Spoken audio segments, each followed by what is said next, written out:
રાધે રાધે, જય સિયારામ. આપણે શ્રી શ્રી રાણીમાં અને રૂડીમાનું ચરિત્ર ચાલે છે. રાણીમા અને રૂડીમાના ચરિત્રમાં આપણે આગળ વધીએ તો ગેબીનાથ રાણીમા રૂડીમાના માતા પિતાને કહે છે કે વર્ષથી પછી તમે રાજકોટ રાજગુરુ બ્રાહ્મણના ઘરે જાજો. એના પારણામાં તમારો ઘેલો બીજો જન્મ લઈને રમતો હશે. એટલે એ બ્રાહ્મણના દીકરાને તમે રમાડી લેજો, હૈયું ટાઢું કરજો કે અને પાછા આવી જાજો. પણ એના શરીરની આશા ન કરતા, કારણ કે શરીર તો એનું એકવાર વયું ગયું છે, એટલે બીજી વાર હવે તમારો દીકરો બનીને એ આવશે નહીં, એવી વાત કરી. ગેબીનાથની વાણીમાં વિશ્વાસ રાખીને રાણીમા અને રૂડીમાના માતા પિતા વરહદીની વાત જોવા માંડ્યા કે ક્યારે વરહદી થાય અને ક્યારે અમે ત્યાં જઈએ. ક્યારે વરહદી થાય અને ક્યારે અમે અમારા દીકરાના દર્શન કરીએ. એવી રીતે એ પોતે વાત જોવા માંડ્યા છે.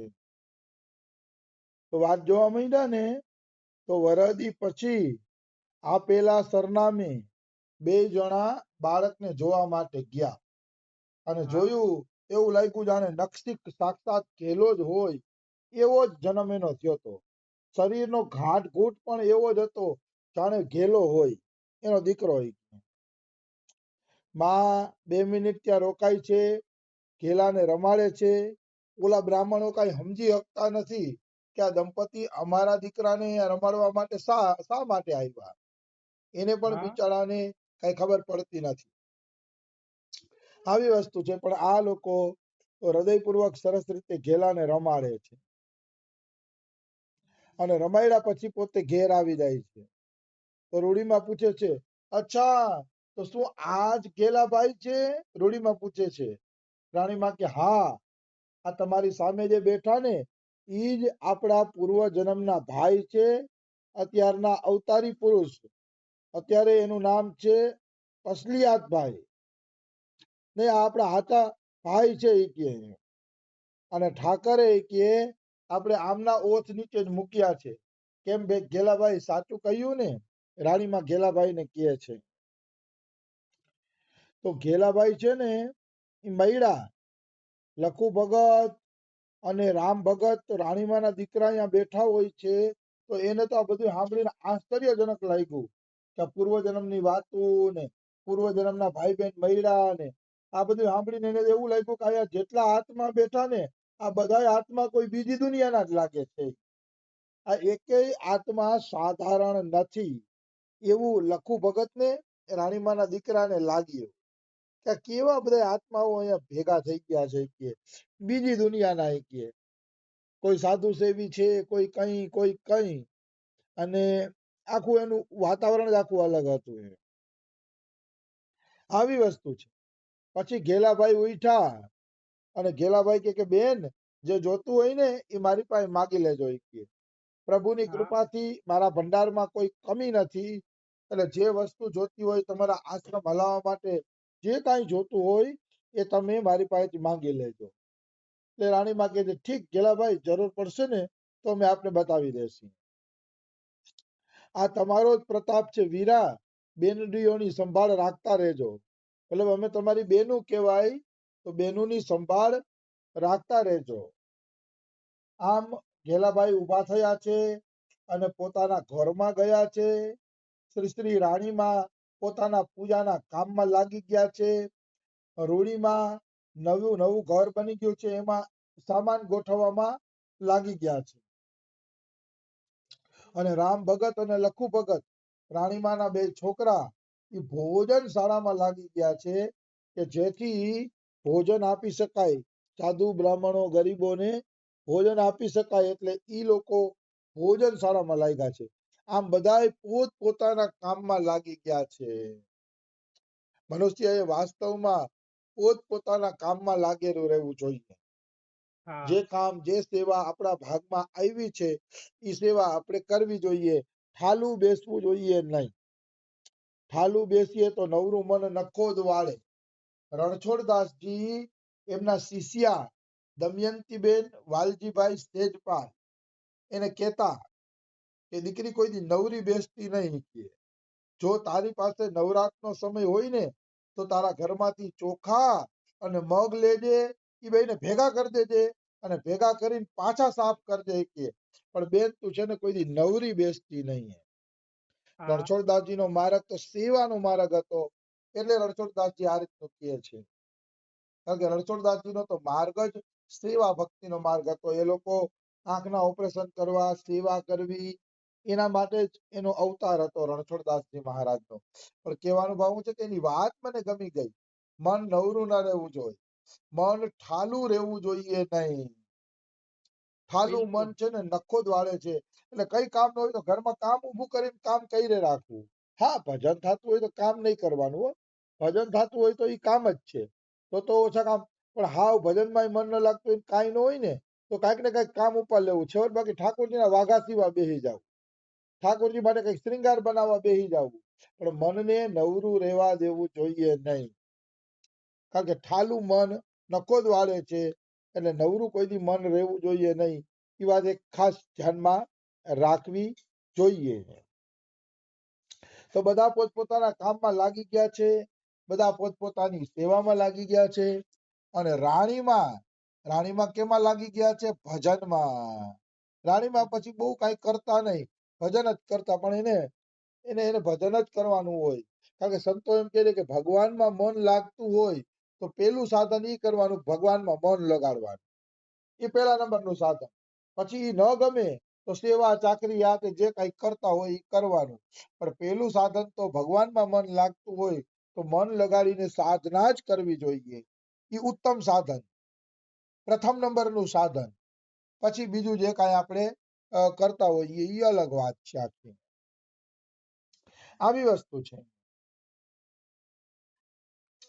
તો બધા પોતપોતાના કામે લાગી ગયા હતા. ત્યાં જ એક છોકરો દોડતો દોડતો આવ્યો ને કહે છે, માં આપણી ગાયું આવી ગઈ, ઉઠો ઉઠો, રામભાઈ લખુભાઈ તમે જોઈ લો, બારે આવીને જોઈ લો, આપણી તો બધી ગાયું આવી ગઈ કે ધોળી, મલાર, ગંગડી, બાપો બાપો હાવમાં હાવ હદ કરી, ઠાકરે હદ કરી, જલ્દી આવો, ધોળી, મલાર ને ગંગડી ગાયો બધી આવી ગઈ છે.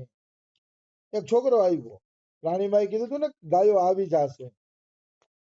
રાણીમાએ વરદાન આપ્યું હતું, વચન આપ્યું હતું કે ગાયો આવી જશે. એના શબ્દ ના બોલે ભગવાને એની વાત સાચી કરી દીધી. અને રામ ભગત ને લખુ ભગત ને રાણીમા ને ગોકીરો સાંભળીને બારે આવ્યા ને તો તમામ ગાયું, જેટલી ગાયું વાંકાનેરમાં એ મૂકીને આવ્યા હતા, મતલબ ગામડે, એ બધી ગાયું એના ઘરના આંગણામાં ઊભી હતી. આ છે ઠાકરનો ચમત્કાર. ગાયું પણ સમજી ગઈ કે જે રાજાના રાજ્યમાં અમારા ઉપર કરવેરો લેવાતો હોય ઈ રાજાના રાજ્યમાં રહેવું એના કરતા તો રાણીમા પાસે રહેવું સારું.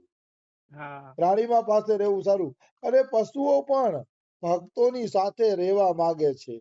પશુઓને એવો ભાવ છે કે અમે ભક્તોની સાથે રહીએ. આ ખોટું નથી બોલતો, સાચી વાત કહું છું. પશુને પણ એવું થતું હોય કે જ્યાં સારા માણસો હોય ત્યાં રહીએ, જ્યાં એને પ્રેમ કરતા હોય, વાલ કરતા હોય, પશુને અહીંયા ગમે છે. પશુને પણ કિલ્લો છોડીને પછી જવું ગમતું નથી.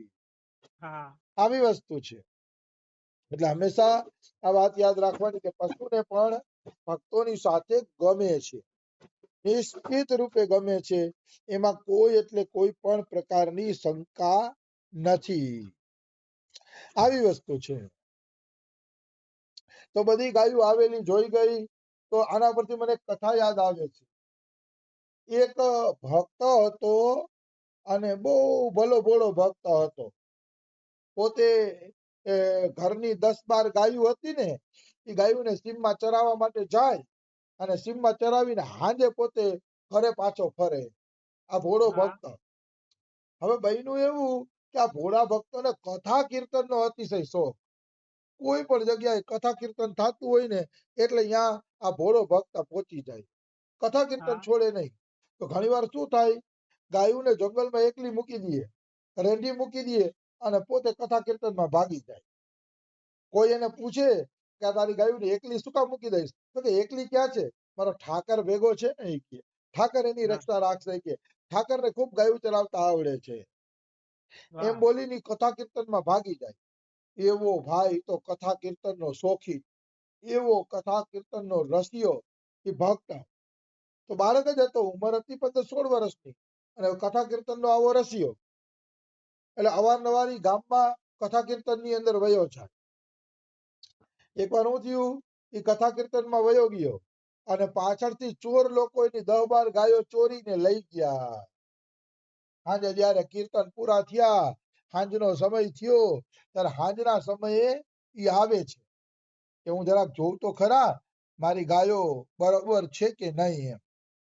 સાંજે હા. પોતે પાછો આવ્યો ગાયુંને જોવા માટે, તો 10 માંથી એકેય ગાયું હાજર નહોતી, એકેય ગાયું હાજર નહોતી.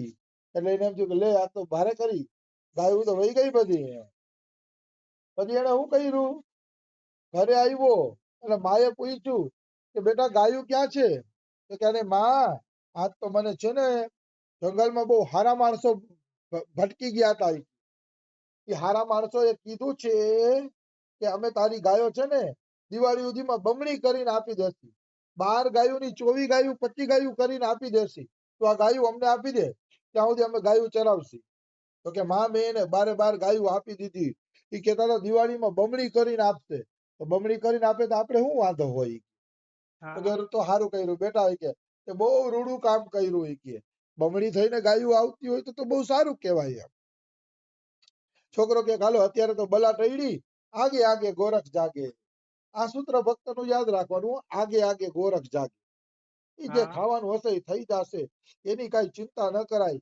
આગળ આગળ આગળ ઠાકુરજી હાચવે, આપણે હું હાચવીએ, આવી વસ્તુ છે. તો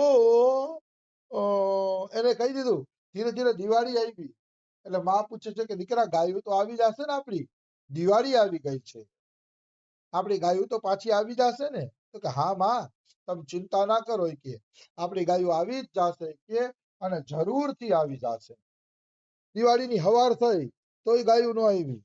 એટલે માં કહે છે બેટા હવે તો હવાર પડી ગઈ દિવાળીની, ગાયું તો આવી જશે ને, તો કે માં હજી તો હવાર જ થઈ છે ને, કે હાંજ તો નથી થઈ ને, કે માં હાંજ પડશે ને ત્યાં ગાયું આવી જ જશે, ચિંતા ન કરો, હાંજ પડે ગાય આવી જ જવાની છે, તમે હાવ એટલે હાવ ચિંતા ના કરો. તો કે ઠીક છે. હવે છોકરાને એમ થયું કે હવે તો પ્રભુના હાથમાં લાજ છે, કારણ કે હાંજ પડે ગાયું ન આવી તો બીજું પછી કોઈ બાનું હતું નહીં. હા. બીજી બાજુ દિવાળીમાં ઓલા ચોર લોકોએ આની ગાયોને સળગાવી દીધી, 12 ગાયોને સળગાવી, અને ચોર પાસે 12 ગાયો બીજી એક્સ્ટ્રા હતી, ઈ ચોરે પોતાની ગાયોને પણ સળગાવી દીધી. તો દિવાળીની હાંજે ઈ 24-25 જે ગાયો હતી ને ખીલો છોડાવીને ભાગી, ચોરના ઘરેથી ભાગી ખીલો છોડાવીને, અને આ ભક્તના ઘરે આવી અને ભાંભેડા દેવા માંડી, ભા ભા અંબા, ભાંભેડા દેવા માંડે છે. ત્યાં તો છોકરો નાચતો નાચતો બારે આવ્યો, કીધું માં જો ભગવાને બમણી ગાય આપણી પાસે મોકલી દીધી, જો તું બમણી ગાય છે કે નહીં. હાચું કા 24-25 ગાય ઉભી હતી દરવાજે. વાહ. એને જોઈને માં હરખાઈ ગઈ કે વાહ રે વાહ, આ તો આટલા ટાઈમમાં ગાયું બમણી થઈને આવી ગઈ. પણ ઓલા ચોર લોકો લેવા ના આવી શકે, કારણ કે ચોરેલી ગાયું હતી, એ કેમ કહે કે આ અમારી છે, કે તો કેસ હા. કબાડા થાય. એટલે ચોર લોકો લેવા આવ્યા નહીં, અને આ ચમત્કાર જોઈને ભગત બની ગયા, અને ઓને બમણી ગાયો થઈ ગઈ. હા. કહેવાનો ભાવ શું છે, ભગવાન ભરોસે જો કોઈ વ્યક્તિ જોખમ કરે છે, ભગવાનના ભરોસે કોઈ વ્યક્તિ ભજન કરે છે, જોખમ કરે છે, તો ભગવાન એને નષ્ટ થવા દેતા નથી, ભગવાન એને બચાવી જ લેશે, નષ્ટ નહીં થવા દે. મનુષ્ય જો નષ્ટ થતો હોય ને તો કેવલ અને કેવલ પોતાની આસક્તિઓના કારણે, પોતાના સ્વાર્થના કારણે નષ્ટ થાય છે. જો ભગવાન ઉપર બધું છોડી દઈએ તો ભગવાન કોઈને નષ્ટ થવા દેતા નથી, આવી વસ્તુ હા. છે. તો આમની ગાયો પાછી આવી ગઈ રાણીમાની. હવે ગાયોને કેવો વાલ પ્રેમ કરશે, બાંધશે, અને એ બધી વાતો આપણે કાલે લઈ લેશી. આજે સમય થઈ ગયો છે. રાધે રાધે, જય સિયારામ. રાધે રાધે.